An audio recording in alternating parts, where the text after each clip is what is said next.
বাহ্য খায় তাই দূরে দাঁড়িয়ে চিন্তা ভাবনা না করে এগিয়ে আসুন আমাদের কাউন্টার লক্ষ্য করে। হ্যালো বন্ধুরা, তো দেখতেই পাচ্ছ অনেকটা দিন পর ভিডিও নিয়ে চলে আসলাম তোমাদের সাথে। এটা ভিডিও হচ্ছে অনেক পুরাতন ভিডিও, তো ছিল গ্যালারিতে, তো এই জন্য তোমাদের সঙ্গে শেয়ার করা হয়নি। তো ভাবছি এবার শেয়ার করে দেবো, যেহেতু আমার এটা ফক্স হওয়ার প্রথম ভিডিও। তো আমি সেভাবে কোথাও বেরাচ্ছিলাম না, তো শরীরটা খুব খারাপ ছিল, তো ওর ছুটি ছিল, তো বলো চলো একটু এক্সপো থেকে ঘুরে আসি। তো চলো আমি বেরিয়ে গেছি, আর বুকে দেখতেই পাচ্ছ অনেক দাগ হয়ে গেছে, আর শরীরটাও বেশ ভালো ছিল না। তো রাস্তায় বেরিয়ে গেছি, আর সেদিন প্রচুর ভিড় ছিল রাস্তায়। তো আমরা এক্সপোতে চলে এসেছি, আর এসে বুঝতে পারছিলাম না টিকিট কাউন্টারটা কোথায় আছে, মানে বুঝতেই পারছেন, দেখতেই পাচ্ছ প্যান্ডেলটা দেখে। তারপরে অনেকজন দেখছি হাত বাড়িয়ে রেখেছে, তখনই বুঝতে পারলাম না কাউন্টারটা ওখানেই আছে।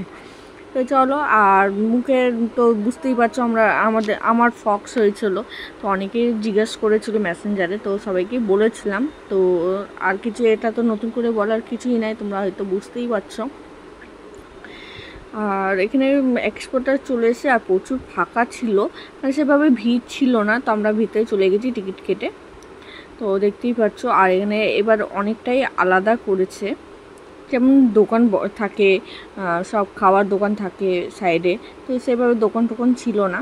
আর ভিতরে ঢুকেই আগে ওর চপের দোকান দেখে নিয়েছে, আর ওই খুবই খুবই খুবই ভালোবাসে চপ খেতে।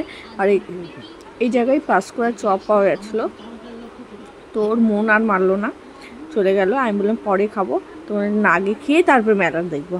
যাই হোক, আমাকে দিয়ে দিল, আর আমি তো খেতে শুরু করেই দিয়েছি, আর ওও খাবে।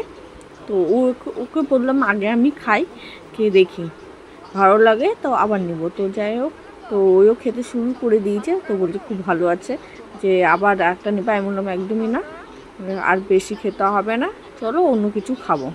একই জিনিস ভালো লাগে, একটু খেলাম, ঠিক আছে, মনের মুখের স্বাদের জন্য। আর ওই হাসছে। তারপরে আমি ভিতরে চলে গেছি, আর এখানে দেখতেই পাচ্ছ কত সুন্দর সুন্দর কানের, আর আমার কানের খুবই ফেভারিট।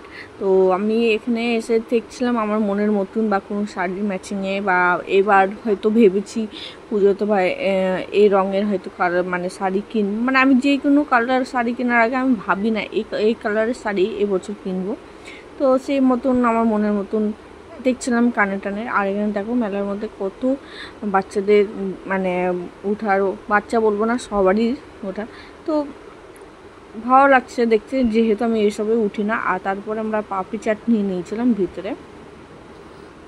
তো সে টাইমে আমি বেশিক্ষণ না খেয়ে থাকতে পারছিলাম না, মানে খুবই শরীর খুব খারাপ করতো। আর খুবই শরীরটা খারাপ করছিল বলে আর কোথায় বসবো, তো একটা দোকানেই বসে গেছিলাম, পাপড়ি চাটটা নিয়েছিলাম। বেশি বাইরের খাবারও তখন খেতে পারছিলাম না, আর ভালো লাগছিল না খাবারটা, পাপড়ি চাটটা কেন কি জানি। তারপর আমরা বাইরে বেরিয়ে গেছিলাম, আর বাইরে এসে আমরা একটা ভুট্টা নিয়ে নিয়েছি। তো আমরা ভুট্টা নিলে একটা ভুট্টাই নিই, দুজনেই খাই একসাথে।